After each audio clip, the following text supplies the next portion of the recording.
Welcome. As the grip of the pandemic loosens up a little bit, it's so good to see that some of our music venues are coming back.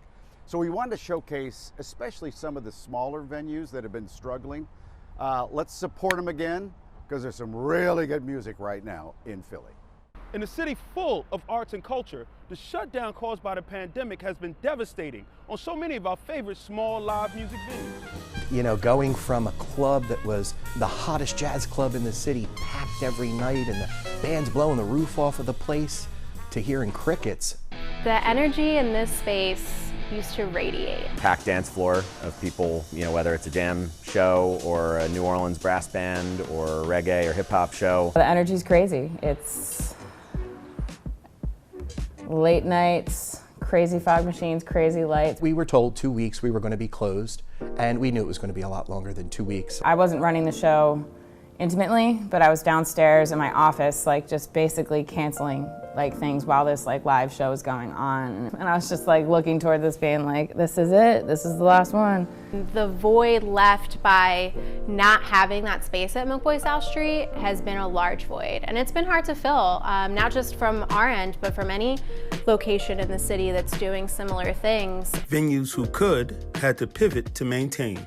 There's tables around me right now. They're not normally here. We've kind of had to adapt our reopening so that we can be here when we can begin putting shows on again.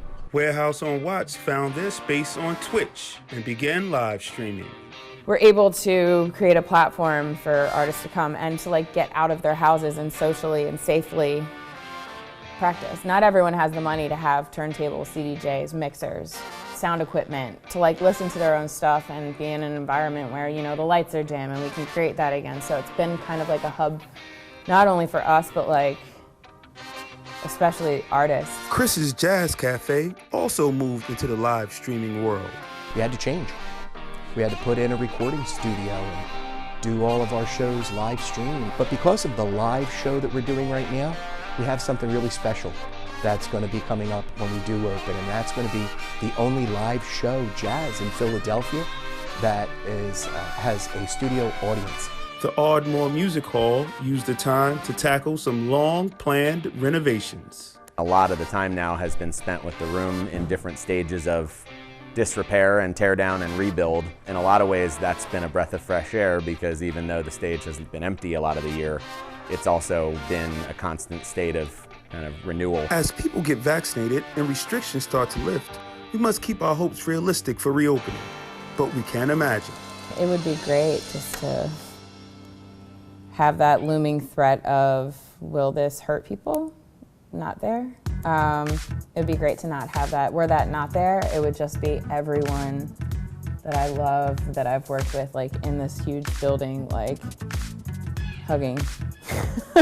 Free-for-all dancing, everybody's got a drink in their hand. I want to see those 8 servers on the floor, the 2 bartenders, 2 hosts, my 5 guys in the kitchen, you know, screaming and hollering to get this food out and get it to the tables. Obviously, what I want to say is that it just goes away. Everything's fine and we open up the doors and there's 200 people in here. There's going to be a lot of goosebumps and probably a lot of tears and a lot of just real genuine joy on everybody's parts. I think that the environment can be the same and the feeling can be the same, and I think we can recreate that magic, and I definitely see that happening. I just think it's going to be on a smaller scale, which might not be the worst thing, because then I think it also will open up an opportunity for guests to see some of their favorite artists in a much more intimate setting.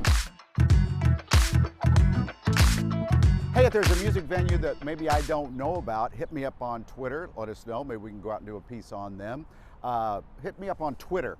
My handle is @MikeFox29.